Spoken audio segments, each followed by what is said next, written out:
يا أيها الذين آمنوا كونوا قوامين لله شهداء بالقسط ولا يجرمنكم شنآن قوم على ألا تعدلوا اعدلوا هو أقرب للتقوى واتقوا الله إن الله خبير بما تعملون.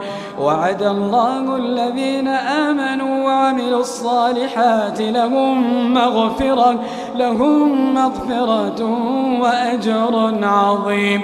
والذين كفروا وكذبوا بآياتنا أولئك أصحاب الجحيم. يا أيها الذين آمنوا اذكروا نعمة الله عليكم إذ هم قوم أن يبسطوا إليكم أيديهم فكف أيديهم عنكم واتقوا الله وعلى الله فليتوكل المؤمنون. ولقد أخذ الله ميثاق بني إسرائيل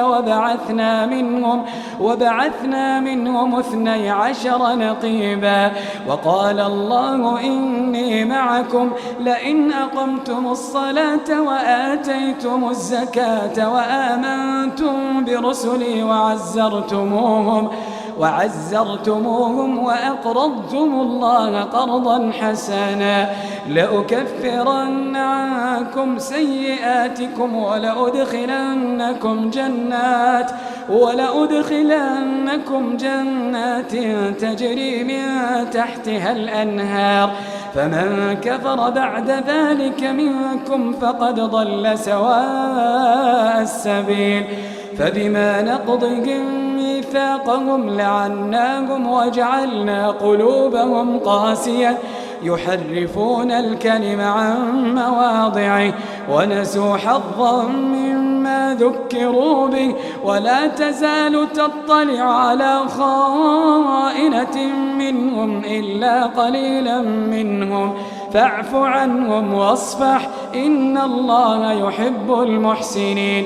ومن الذين قالوا إنا نصارى أخذنا ميثاقهم فنسوا حظا مما ذكروا به فأغرينا بينهم العداوة والبغضاء إلى يوم القيامة وسوف ينبئهم الله بما كانوا يصنعون.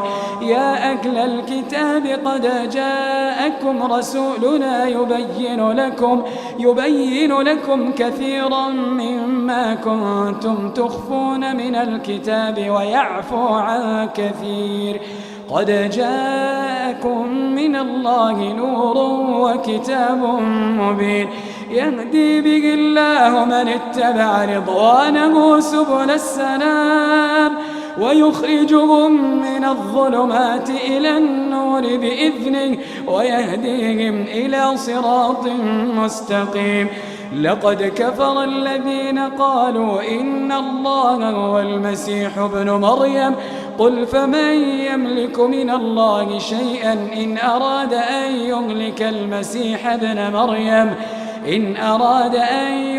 المسيح ابن مريم وأمه ومن في الأرض جميعا ولله ملك السماوات والأرض وما بينهما يخلق ما يشاء والله على كل شيء قدير.